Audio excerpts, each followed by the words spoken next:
What if the foundational agreement of modern society, the invisible contract you were born into, is actually a rigged game? Right, the one that governs literally everything. Your labor, your family, your finances. Exactly.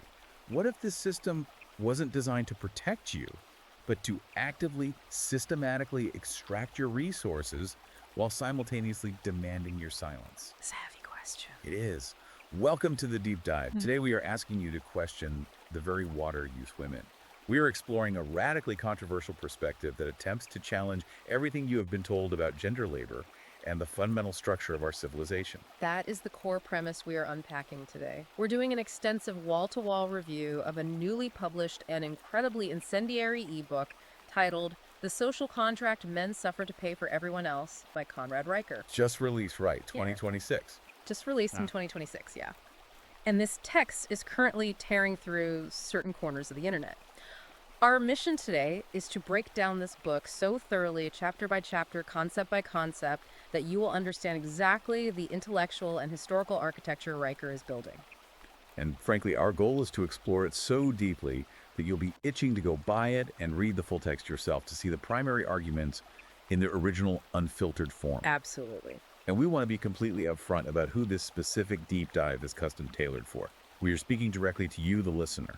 This discussion is geared specifically toward men's rights activists, men in the broader manosphere, and those of you looking to deeply understand the history of Western institutions before, as the author argues, they were captured by feminist and Marxist ideologies. Right, because if you've been sensing for years that the ground has shifted beneath your feet. That the rules of the game were changed while you were playing it. Exactly. This is the philosophical framework Riker has built to explain exactly how and why that happened. But before we go any further into what is undeniably provocative territory, I really need to issue a crucial foundational disclaimer here. Yeah, let's lay that out clearly. The book we are analyzing today contains highly politically charged content regarding feminism, systemic bias, cultural Marxism, and the modern legal system. It is absolutely vital to emphasize that we, as your hosts, are not taking sides. Right. We are not endorsing, validating, or adopting the viewpoints presented by Conrad Reicher. No, our job today is entirely analytical. We are here to impartially report, unpack, and convey the intense, rigorously structured ideas contained in this original source material. Just lay out Reicher's arguments clearly and objectively, providing the context so you, the listener, can judge the material entirely for yourself. Because the material we're about to cover pulls absolutely no punches. No, it doesn't. Okay, let's unpack this. But hey, before we dive into the deep end of the pool, do us a huge favor. Like and subscribe to this show right now. Please do. And as we go through this expansive breakdown, we strongly encourage you to check out Amazon Kindle and Google Play Books to buy this fascinating ebook. You should also definitely follow the author at Conrad Mike Reicher on Substack, where a lot of these ideas are being discussed and debated in real time. Okay, so let's begin at the very foundation of his argument. The first major section of our deep dive looks at what Reicher calls the voiding of the social contract. And it introduces a central concept he terms the carrier class. The carrier class. Right. In Chapter 1, which he titles The Unsigned Contract, Reicher takes a very legalistic, clinical approach to the idea of the social contract. And usually, when we hear social contract, we think of high school civics or grand philosophical concepts from John Locke or Thomas Hobbes Rousseau. Yeah, exactly. It's usually presented as this noble, abstract idea that we all voluntarily give up some of our absolute stated nature freedoms to a governing body in exchange for protection paved roads, a functioning, polite society. It's treated as a philosophical metaphor. It's treated as a metaphor, but Reicher's first major rhetorical move is to drag this concept out of the realm of abstract philosophy and right into the harsh fluorescent light of Black's Law Dictionary. Oh, wow. Yeah, he argues that if the state is going to enforce obligations on men with the literal threat of physical imprisonment, if they are going to garnish wages, seize assets, mandate behaviors, then this so-called contract must be evaluated under the actual rigorous legal standards of contract law. Which is a fascinating framing device, because he says, look, a valid contract, any valid contract in the history of Western jurisprudence requires 4 specific non-negotiable elements. Offer acceptance, consideration, and mutual assent. Right. And Reicher meticulously attempts to demonstrate that when it comes to the modern state's relationship with men, the state fails all 4 of those tests completely. Let's break down how he frames that failure. First, you have the offer. In a normal contract, one party offers a service or a good. Riker argues the modern state doesn't offer men a mutually beneficial arrangement. It offers them threats. It offers the terms of compliance. Then second is acceptance. Right, a contract requires the second party to willingly accept the offer. The state, Riker notes, doesn't wait for your acceptance. It extracts your money and compliance at gunpoint, or at least the looming threat of the police power of the state. Which leads to the third element, consideration. For a listener who might not be a lawyer, consideration basically means the mutual exchange of value. I give you money, you give me a car. Both sides get something. Precisely. And Riker posits that the consideration in the modern social contract is entirely one-sided. His view is that men toil, men produce, and the state consumes and redistributes that production to others. And finally, the fourth element, mutual assent, sometimes called a meeting of the minds. Riker points out the obvious but profound fact that you never signed this document. You never sat down at a table and agreed to these terms, and more importantly, you are not legally permitted to opt out. I have to say, the analogy he uses to illustrate this is incredibly stark. He compares the modern state to a mafia organization demanding protection money. He writes something to the effect of, if a group of armed men in suits knocks on your door, demands 30% of the fruits of your labor under threat of locking you in a cage, and tells you it's for your own protection, we correctly identify that as an extortion racket. But when the state does the exact same thing, utilizing the exact same underlying threat of physical force, we are socially conditioned to call it civic duty. And he pushes that analogy further. He asks what happens when the police themselves act as the mafia's enforcers. What happens when the institutional body that is supposed to be arbitrating justice is actually the primary beneficiary of the theft? He is completely reframing taxation's civic duty and legal compliance as a highly sophisticated, multi-generational extortion racket targeted specifically at male productivity. But let me play devil's advocate here, because the immediate counterargument anyone would raise is, wait a minute, taxation is the price we pay for a civilized society. Yeah. It builds the roads, funds the fire department, keeps the water clean. How does he square his mafia analogy with the fact that society requires resources to function? That is a crucial question, and it leads directly into chapter 2 of the book, which he titles The Extraction Engine. This is where Riker moves from abstract legal theory into what he calls the arithmetic of extraction. The arithmetic of extraction. Right.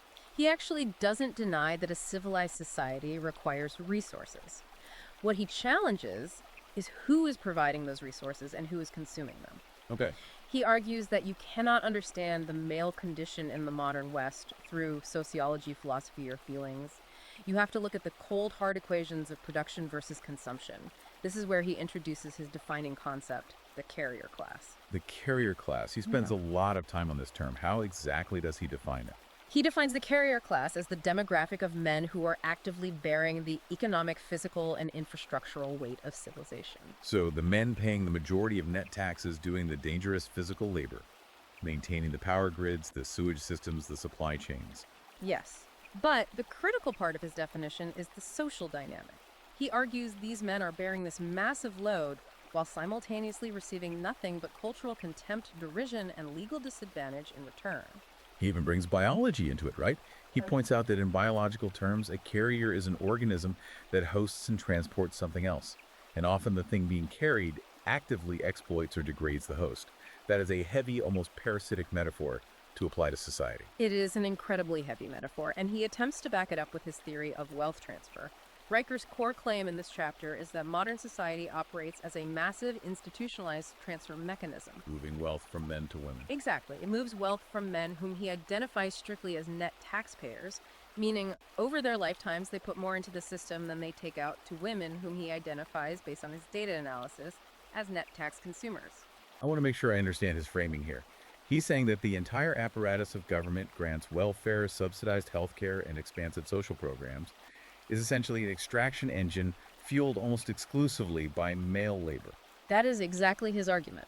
He cites statistics, and again we are reporting his claims here, stating that men pay approximately 72% of all net income taxes. Wow.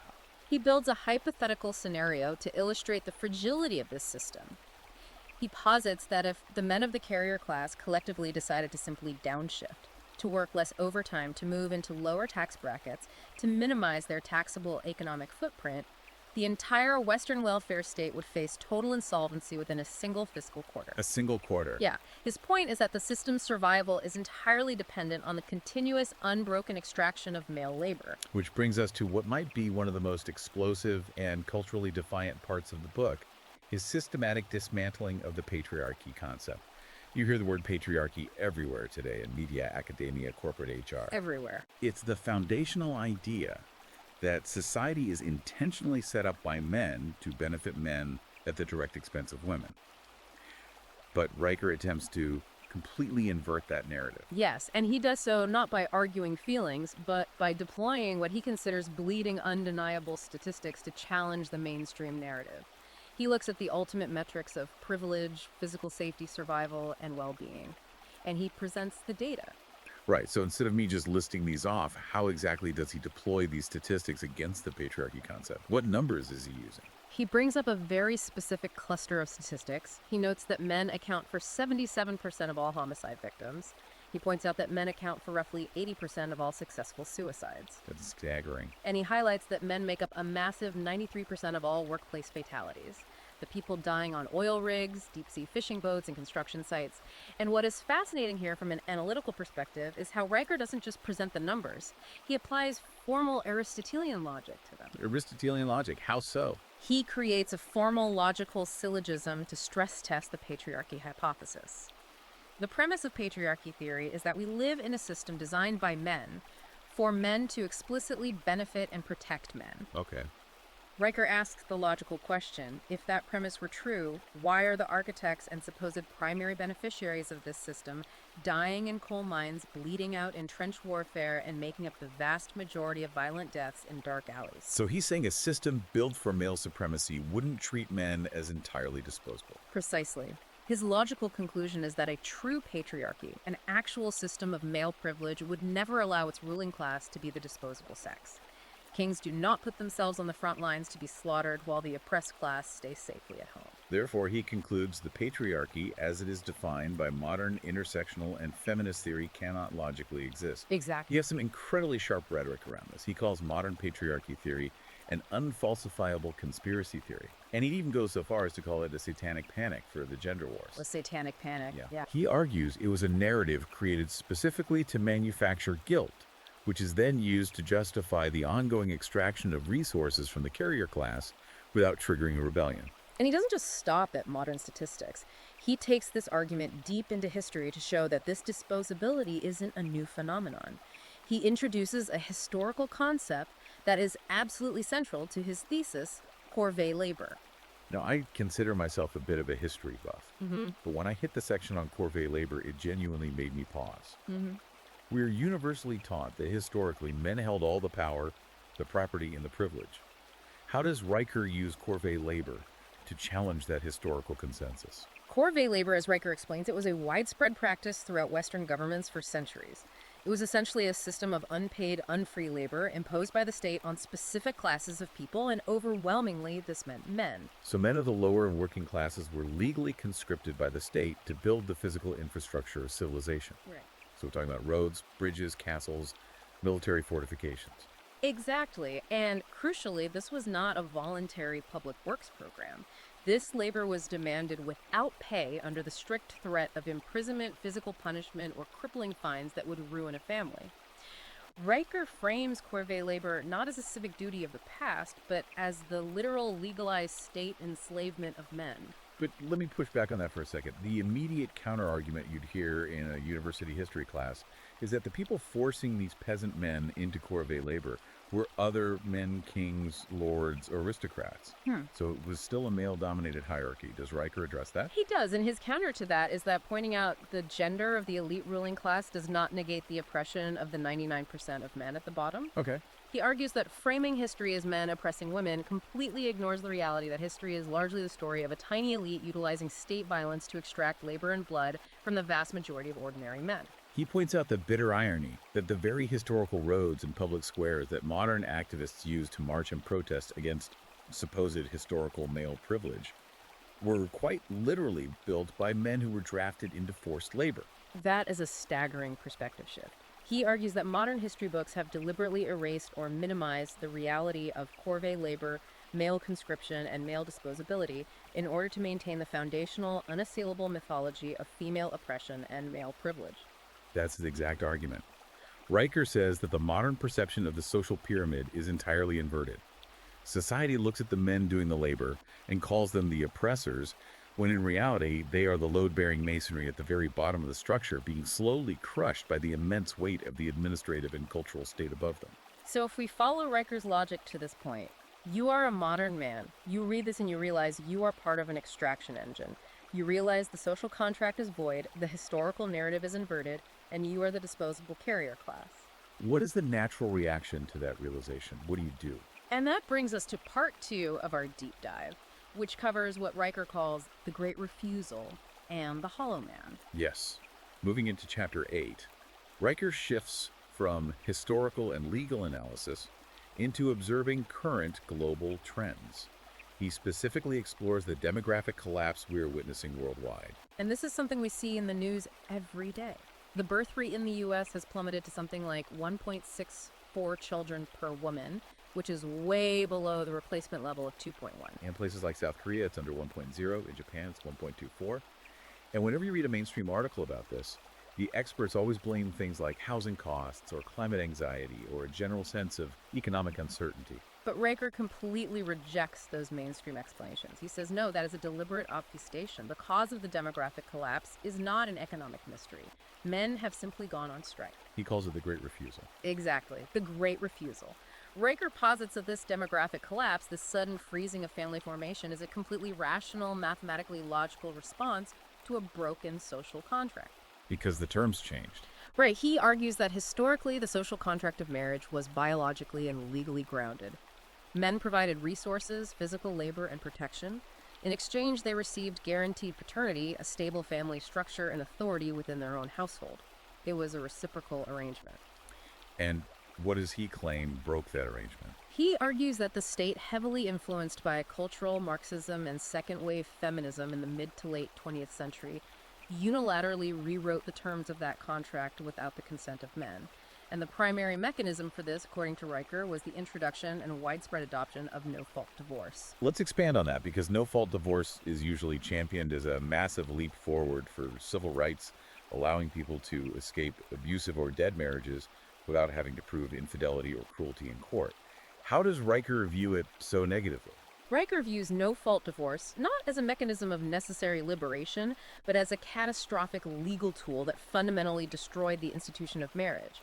He argues it transformed marriage from a binding, lifelong institution of stability into what he calls a temporary arrangement terminable at female whim. And terminable with severe financial consequences for the man. Exactly. His argument is that under no-fault divorce, the party who breaches the contract, the party who chooses to leave, which statistically is initiated by women in roughly 70 to 80% of cases, often suffers no penalty, and in fact is frequently financially rewarded through alimony and unequal asset division. So because the terms of the deal were changed unilaterally by the state to remove male protections, Riker argues that modern men are simply looking at the new terms, running the math on the risk versus reward, and clicking reject. They are refusing to sign the contract.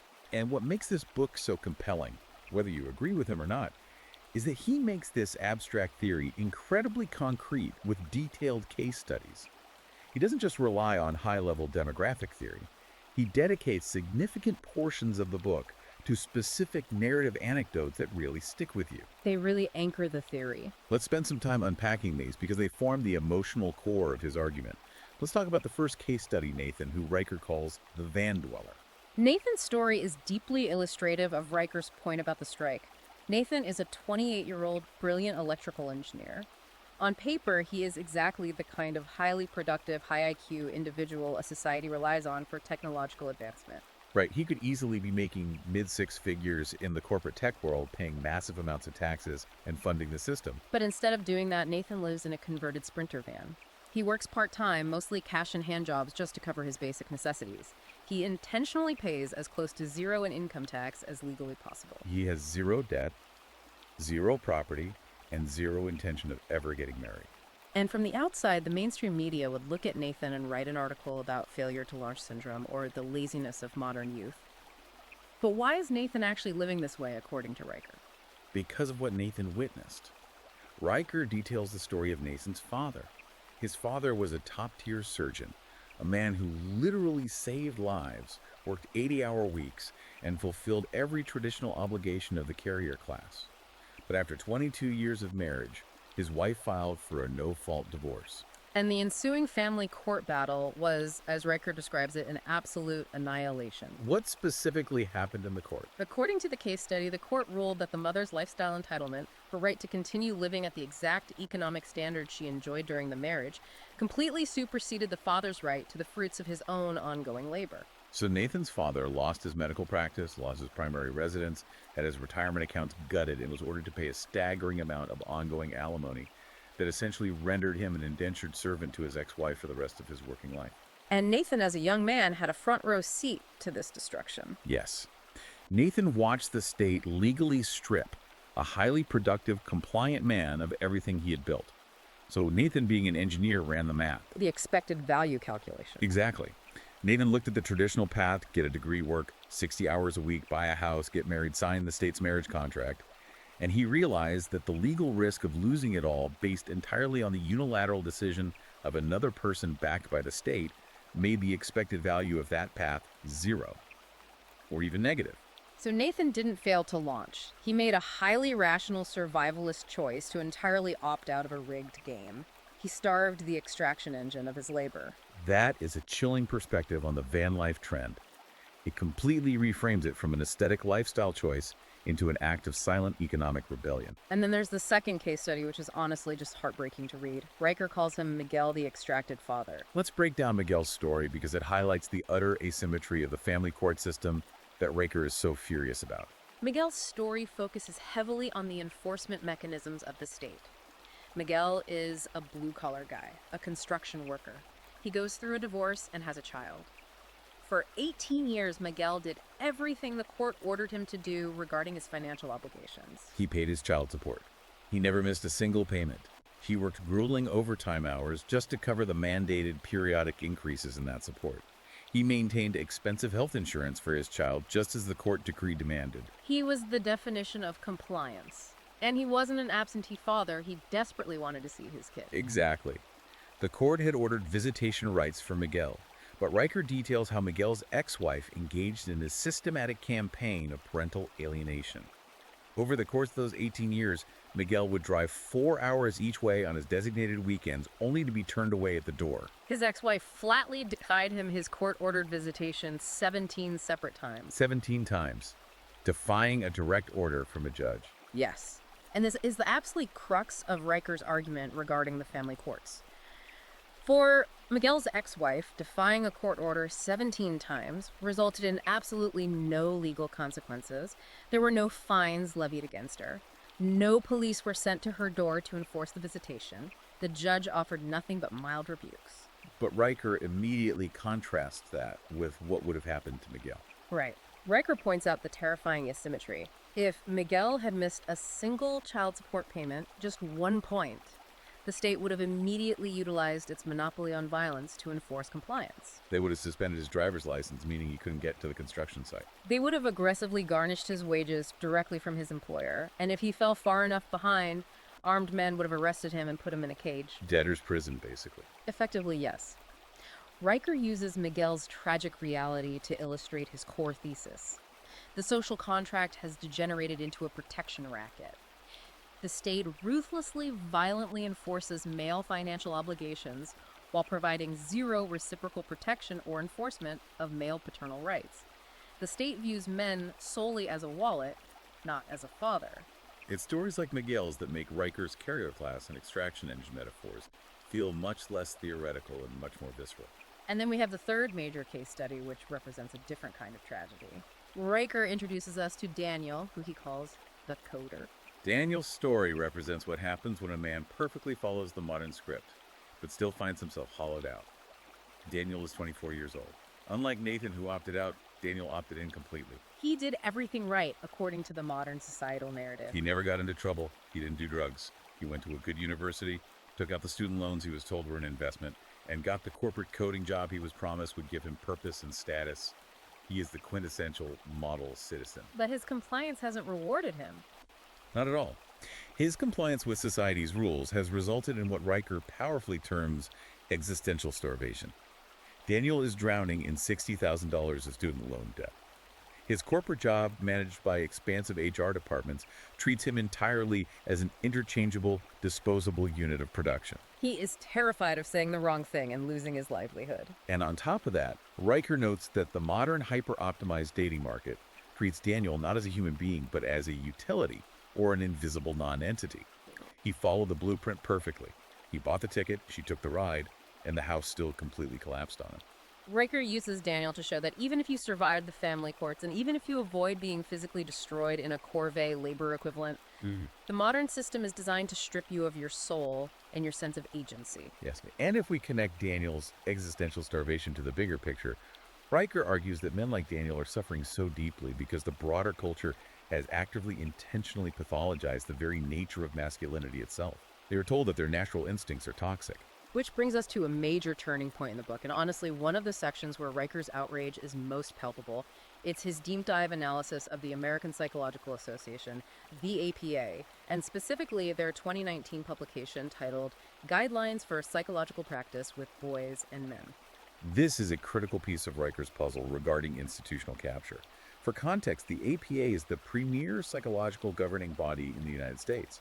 Their guidelines dictate how therapists are trained, how research is funded, and how society broadly defines mental health. In 2019, they released these specific guidelines addressing men. And Riker's reaction to these guidelines is nothing short of explosive. Why? What did the APA actually say? Riker points out with extensive quoting from the document that the APA officially classified traditional masculinity ideology, which they define as traits like stoicism, competitiveness, dominance, and aggression, as being psychologically harmful. And Riker is profoundly outraged because he argues that these very traits, this exact psychological architecture, is what built every skyscraper, forged every legal system, and won every war in human history. And now, the premier psychological institution is officially classifying it as a disorder. He calls this semantic warfare. Semantic warfare is exactly the right term for his argument. He states that the APA didn't discover through rigorous double-blind scientific method that masculinity causes harm. Rather, they simply redefine the word masculinity to mean harm. They treat what Riker calls masculine normativity, just the normal way boys develop, as a clinical risk factor. He uses a really illuminating analogy here. He says it's like the medical establishment suddenly declaring that being left-handed is a pathology simply because the majority of people are right-handed.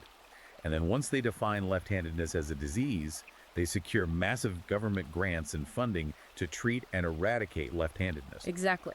Riker's terrifying conclusion regarding the APA is that when the clinical psychologist officially declares normal male development to be a mental disorder, therapy ceases to be about healing. Therapy simply becomes an apparatus for ideological conversion. It becomes about breaking the male spirit to make him more compliant to the extraction engine. And he argues this cultural erasure, this pathologization, extends far beyond just psychologists' offices. It infiltrates foundational cultural institutions. He specifically points to the Boy Scouts of America. Yes, the Boy Scouts recently dropping the word boy from their name to become Scouting America. To the mainstream media and to the casual observer, this was marketed as a wonderful step toward inclusion and modernization. But to Riker, this is something much more sinister. To Riker, this is the deliberate erasure of male spaces masquerading as progress. He argues that masculinity is distinct from femininity. It is not a default state. It requires specific, distinct cultivation through ritualized challenge, hierarchy, and mentorship from older men. When you burn down the specific institutions that were historically designed to channel male energy and build men institutions like the Boy Scouts, the underlying psychological need for young men to prove themselves doesn't magically disappear. Right, that energy has to go somewhere. Exactly. Riker argues that because the sanctioned constructive avenues for self-proof have been destroyed or pathologized, that raw male energy is simply driven underground into pathological, unsanctioned expressions of destruction. Gangs, extreme online radicalization, or profound self-destruction. There's a line from the book in this section that really hit me hard. You can't drain the swamp pave over the ecosystem and then act shocked when the frogs mutate into monsters. That encapsulates his view on what society is doing to young men perfectly. Okay, so we've covered the voiding of the contract, the demographic strike, the heartbreak of the family courts, and the pathologization of masculinity. The obvious burning question is, how did this happen? How did all these seemingly disparate institutions, the APA, the Boy Scouts, the family courts, the university systems, how did they all align so perfectly against the carrier class? Was this an accident? Was it organic cultural drift? Riker answers that with a resounding no, it was not an accident. That brings us to part 3 of our deep dive, which covers institutional capture and the burning library. This is where Riker steps back and delves into a deep historical analysis to explain the precise strategy of how these institutions fell. And he points the finger directly at a very specific historical figure and a specific school of thought. Let's make sure we define these terms clearly for the listener because they get thrown around a lot as political buzzwords, but Riker uses them very specifically. He points to Antonio Gramsci and the Frankfurt School. Yes. Let me stop you there. Yeah. When someone says cultural Marxism or mentions the Frankfurt School, what exactly is Riker referring to in the context of his argument? It's crucial to define this. Antonio Gramsci was an Italian Marxist philosopher writing in the early 20th century. Traditional Marxism, like the kind implemented in the Soviet Union, believed that revolution had to be an armed, violent uprising of the working class, the proletariat seizing the physical means of economic production, the factories, the farms. A bloody revolution. Right. But Gramsci looked at Western capitalist societies and realized that a violent revolution wasn't going to work there. The workers were too comfortable. So Gramsci articulated a new, highly specific strategy. He realized that true power doesn't just lie in who owns the factories. True power lies in who controls the culture, who defines what is normal, what is moral, and what is true. He called this cultural hegemony. And how do you achieve cultural hegemony?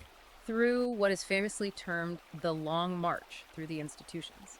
Gramsci, and later the thinkers of the Frankfurt School, a group of social theorists who blended Marxism with Freudian psychoanalysis, argued that revolutionaries must systematically infiltrate and capture the entities that shape public consciousness. So instead of storming the Bastille with pitchforks, you quietly get a PhD and become the dean of a university. Exactly. You capture the universities, the teacher training colleges, the professional licensing bodies like the APA, the mainstream media, and eventually the corporate human resources departments. You transform society from the inside out without firing a single shot. And one of the most maddening points Riker makes is that these theorists didn't even hide what they were doing. They wrote massive, dense academic books about it. They wrote grant applications detailing their intent to dismantle traditional Western structures. But as Riker points out, if you, as a normal citizen, pointed out that this capture was happening, you were dismissed as a paranoid conspiracy theorist. And once the capture was complete and the evidence became entirely undeniable, you were called a reactionary bigot just for noticing that the rules had changed. A critical functional element of this capture, according to Riker, is what he calls the great replacement of knowledge. In order to maintain control over these captured institutions, the new ideology had to ensure that the populace couldn't effectively argue against them. Riker argues that there has been a deliberate systematic erosion of classical Western education, specifically focusing on the removal of something called the trivium. Let's define the trivium for you, the listener, because it's absolutely central to understanding Riker's thesis on education. The trivium was the absolute foundation of classical Western education for centuries. It consists of 3 sequential parts: grammar, logic, and rhetoric. Right. Grammar is learning the basic facts and mechanics of language. Logic is learning the mechanics of thought, how to construct a valid argument, how to identify fallacies, how to separate truth from falsehood. And rhetoric is learning how to persuasively communicate those logical truths to others. It's basically an operating system for critical thinking. It is. And Riker claims the trivium was systematically purged from modern public education for a highly specific, tactical reason. Because a mind rigorously trained in formal logic is entirely capable of dismantling modern intersectional and feminist arguments. For those who might not know, intersectionality is the theory that different forms of social stratification like class, race, sexual orientation, and gender do not exist separately, but are interwoven, creating complex systems of oppression and disadvantage.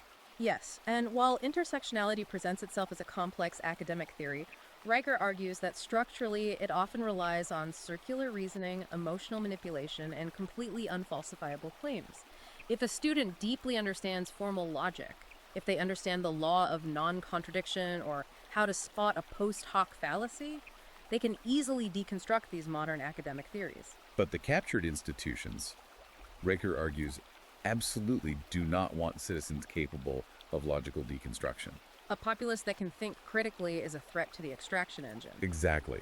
So they replaced the rigorous trivium with an educational focus on narrative lived experience, and what Riker brilliantly and scathingly terms emotional incontinence. They replaced the scientific method, objective truth, and rigorous debate with subjective feelings and identity politics. Which makes total terrifying sense when you look at how language itself is weaponized in the modern era.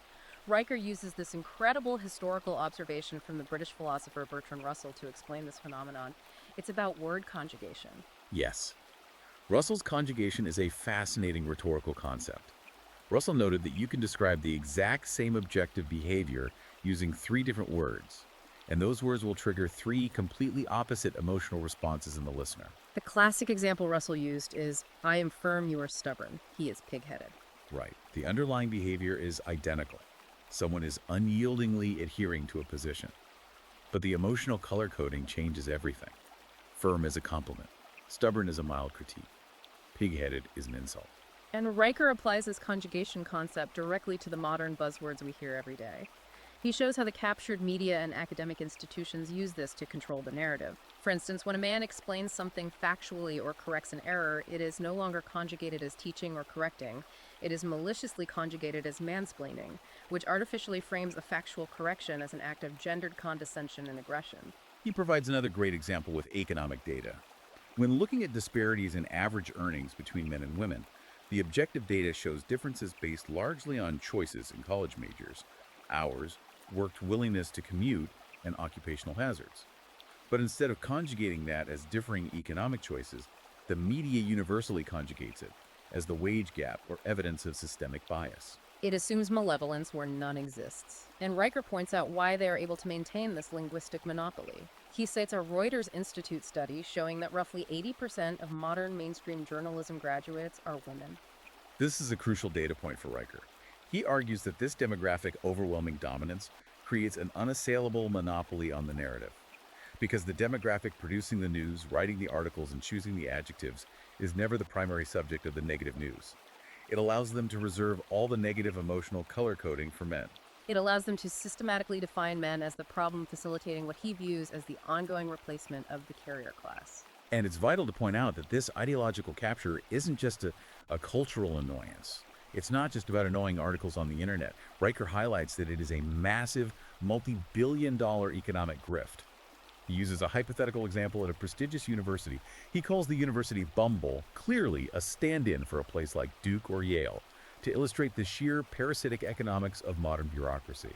The Bumble example is incredibly clarifying. Riker asks us to imagine a university administrator with a title like Director of Masculinity Studies or Dean of Diversity and Inclusion. This administrator earns, say, $140,000 a year, plus full university benefits, pension, and a staff. And Riker asks the crucial follow-the-money question. How is that exorbitant salary actually funded? Where does the money come from? He points out that it does not come from the administrator producing anything of tangible value. It is funded directly by the exorbitant tuition dollars of the students. And more specifically, it is heavily subsidized by the young male STEM students who are taking out massive, non-dischargeable federal loans to get grueling engineering, physics, or computer science degrees. The irony is so profound, it's almost dizzying. It is. The system literally extracts resources in the form of decades of future debt. From the productive class, the young men learning how to build the bridges, maintain the power grid, and write the code. And it funnels that extracted wealth directly to pay the salaries of bureaucrats whose entire professional existence, whose entire academic output is dedicated to researching and publishing papers on why those very same young men are inherently toxic, dangerous, and a threat to the social fabric. Riker uses a biological metaphor again here. He calls this a fatal lack of immunity in the host organism. It is the parasite actively, gleefully chewing through the vital organs of the host while demanding that the host itself fund the meal. So if we take a breath and look at the landscape Riker has painted, the institutions are entirely captured by Gramscian marchers. The classical education system that taught logic is compromised and replaced by emotional narrative. The family courts operate as an asymmetrical extortion racket against fathers. And the media has a linguistic monopoly designed to pathologize natural masculinity. If you are a listener agreeing with this assessment, you are probably feeling a sense of overwhelming bleakness right now. what is the solution? What do you actually do? This is where the book makes a massive pivot. It shifts from a dark historical diagnosis into a highly practical, forward-looking battle plan. Welcome to part 4 of our deep dive, The Architect's Blueprint and the Phoenix Protocol. This is truly the core thesis of the second half of Riker's book, and it's where he departs from a lot of traditional conservative or MRA thinking. His primary non-negotiable directive to his readers is this: do not attempt to reform broken systems. Let me repeat that because it's vital to his philosophy. Do not attempt to reform broken systems. Yes. To explain why he uses a brilliant analogy of a rigged casino, he says, imagine you are sitting at a poker table where you know the dealer is actively paid by the house to ensure you lose. Furthermore, the house takes 70% of whatever meager winnings you might scrape together to fund the lounge singer who actively insults you between songs. Terrible situation. Exactly. Riker argues that in that scenario, you don't win by playing more hands. You don't win by writing strongly worded letters to casino management. You don't win by voting for a different pit boss, hoping your polite good behavior will inspire the owner to magically change the rules in your favor. No. The only way you win that game is the guy who finally realizes the game is rigged, flips the table, takes his remaining chips, walks out the door into the night, and builds his own game somewhere else. Riker calls this going Galt, which is a direct reference to Ayn Rand's seminal novel Atlas Shrugged, where the productive creators of society simply stop working and retreat to a hidden valley, allowing the parasitic society to collapse under its own weight. Riker argues that men must bankrupt the casino of modern society by systematically depriving it of their chips, meaning their excess labor, their tax dollars, their intellectual property, and their participation in rigged institutions. But wait, a lot of critics would here walk away and think he's advocating for men to just retreat to the woods, live in a cabin, and surrender the culture entirely to the people running the extraction engine. Is he just advocating for giving up? Not at all. And this is a critical distinction. He is not advocating for a retreat into helpless isolation. To counter that, Riker lays out a highly specific, actionable replacement strategy in chapters 11 and 15. His goal is the construction of a robust, capture-proof parallel economy. It's not about hiding. It's about building alternative infrastructure that the state cannot easily co-opt or destroy. Let's look at the specific layers of this parallel economy he proposes, starting with the financial layer, which is arguably the most important if we're talking about escaping an extraction engine. Riker points to a very specific date in history, January 3rd, 2009. That is the date the Genesis block of the Bitcoin network was mined. Riker views Bitcoin not just as a financial speculation, but as the ultimate mathematical escape hatch from the social contract. Why Bitcoin specifically? What does it solve in his framework? Because it addresses the core vulnerabilities he outlined earlier. Bitcoin is inherently censorship resistant. It has a fixed supply, so it is uninflatable by central banks. And most importantly, for men concerned about family courts, it is mathematically seizure resistant. Right, because a judge can't access it. Riker points out the terrifying reality that a family court judge can freeze your traditional bank account with a single phone call. They can electronically garnish your paycheck before you ever see it, but they cannot mathematically confiscate a cryptographic private key stored safely in your own head. It's asset protection not by legal maneuvering, but at the fundamental protocol level of mathematics. Exactly. And then he moves to the media layer. We talked extensively earlier about the 80% female journalism monopoly and the control of narrative. Riker says stop complaining about it because that legacy monopoly is already effectively dead. Right, he says look at the landscape today. Look in Substack, where independent writers are making millions of dollars directly from their audiences, completely bypassing the legacy gatekeepers and editors who would have suppressed their work. Look at video platforms like Rumble and Odyssey, which explicitly host and monetize content that YouTube's algorithms would instantly demonetize or ban. Riker uses a highly potent comparison here to prove his point. He points out that Joe Rogan's Spotify deal was worth an estimated $200 million, and a single episode of his podcast can pull 40 million views. And Rogan is a guy just sitting in a room talking for 3 hours without a script. Exactly, and Riker compares those 40 million views to legacy primetime news anchors. The biggest corporate news broadcasts might pull 20 to 24 million viewers across all major networks combined on a good night. Riker's point is that you don't need to capture CNN. The parallel media ecosystem built by men already vastly dwarfs the legacy cathedral. Then there is the legal and structural layer, which is where Riker gets incredibly pragmatic. Huh. He is adamant that men must protect themselves from the family courts with the exact same ruthlessness and cold calculation that the system uses to dispossess them. He advocates for the absolute necessity of complex legal shielding. This isn't just about getting a prenuptial agreement, which he notes are increasingly thrown out by activist judges anyway. He advocates for the use of irrevocable asset protection trusts, complex nested LLC structures to compartmentalize wealth, and a concept called geographic arbitrage. For those unfamiliar, what is geographic arbitrage in this context? Geographic arbitrage simply means leveraging the differences between different legal and economic jurisdictions to your advantage. Riker argues that you cannot build generational wealth or secure your freedom if you leave your assets in a jurisdiction like California or New York, for example, where a judge can arbitrarily hand half of it to an ex-partner who unilaterally dissolved a contract. You have to move. You must move your capital, your business incorporation, and potentially your physical body to jurisdictions that legally respect property rights and paternal rights. Riker actually distills this into a concrete 4-step survival plan for men, which he calls the hierarchy of resource allocation. Let's run through those. Step 1 is geographic positioning. As you just said, do not build your life, your business, or your family in a jurisdiction that is structurally and legally hostile to your existence. Step 2 is legal protection. A single, simple LLC isn't enough anymore. You need to build a legal fortress around your assets before you ever generate significant wealth. And step 3 is economic independence. You must cultivate the financial ability to walk away. If your corporate HR department demands ideological compliance or forces you to state your pronouns to keep your job, you must have the FU money and the independent skills to quit that day without starving. And only after you have secured those first 3 foundational steps do you move to step 4, cultural production. Writing books, making art, starting podcasts. And that hierarchy raises an incredibly important point about Riker's overall strategy.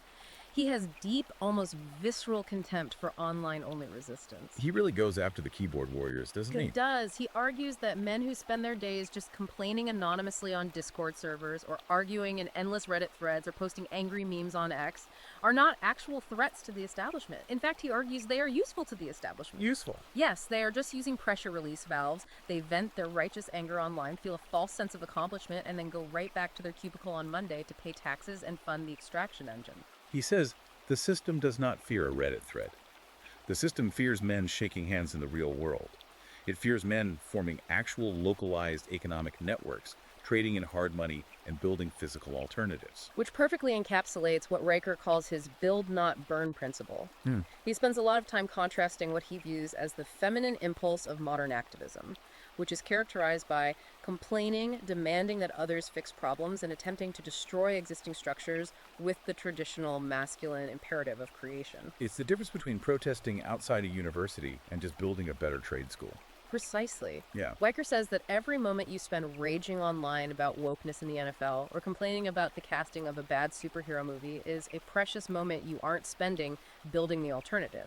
He commands men to build trade schools that focus on rigorous competence, build private arbitration networks to settle disputes entirely bypassing the corrupt state family courts, build independent technological platforms based on the concept of logos. Logos being the classical Greek concept of logic, order, objective truth, and reciprocal value.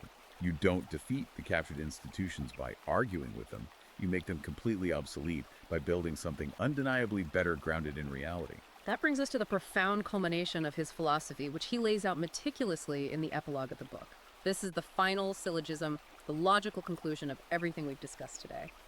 And it rests heavily on that foundational axiom of contractual law we discussed way back in Chapter 1, pacta sunt servanda. Which translates from Latin to agreements must be kept, promises must be honored. Yes. Riker summarizes his entire 400-page argument by stating that the modern civilization has completely and utterly abrogated all of its contractual obligations to men.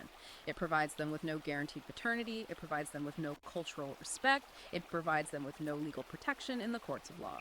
Yet despite breaking every promise, it continues to violently demand the historical sacrifices of male labor, crushing taxation, and physical safety. And his conclusion from that breach of contract is absolute. Because the state has unilaterally breached the terms, the contract is null and void. A null contract creates zero moral duty. So you owe them nothing. Exactly. Riker states definitively that men owe absolutely nothing to a system that actively despises them. He believes we are currently living in what he calls a 50-year window, a critical civilizational decision point. The rot in the legacy institutions is terminal, and men must use this brief window of time to withdraw their support, take their competence, and build a new parallel civilization, a new Jerusalem, as he puts it, based strictly on merit logic and reciprocal value. And that leads to a truly chilling final thought that Riker extrapolates from all this data. I want you, the listener, to really mull this over, whether you agree with Riker's premises or not. If an entire civilization's survival, its fragile power grid, its complex logistical infrastructure, its massive tax base, its physical security from outside threats, depends completely and entirely on the voluntary labor, physical sacrifice, and intellectual competence of a specific demographic, a demographic that the dominant culture now actively demonizes, mocks, and legally dispossesses, what happens on the exact day that demographic simply collectively decides to shrug? What happens when the engines of the carrier class finally stop? It is a terrifying, profound, and arguably unavoidable question. And it is exactly why the social contract men suffer to pay for everyone else is causing such a massive uproar in the intellectual underground. The architecture of his argument is incredibly dense, heavily footnoted, and deeply challenging. And we have genuinely only scratched the surface of the 16 chapters here today. We really have. Remember, our objective today was to map out Riker's highly controversial framework objectively. Whether you view this book as a dangerous radicalization manual or a long overdue red-pilled awakening to reality, understanding the cold logic, the syllogisms, and the deep historical arguments Riker deploys is absolutely essential for comprehending the current tectonic shifts happening in gender relations, labor markets, and Western society at large. I completely agree. You cannot understand the modern world without understanding the arguments being made by the people walking away from it. Absolutely. So if this deep dive fascinated you, if it challenged your preconceptions, or if it finally gave you the precise vocabulary for things you've been intuitively noticing for years, you need to hit the like button and subscribe to this show right now. And seriously, you need to immediately check out Amazon Kindle and Google Play Books to purchase The Social Contract Men Suffer to Pay for Everyone Else by Conrad Riker. Do not just take our word for it. Go read the primary source material. Finally, make sure you follow the author at Conrad Riker on Substack and check out his X and YouTube channels to stay connected to this emerging parallel ecosystem he's writing about. Thank you for taking this intense deep dive with us. Keep questioning the consensus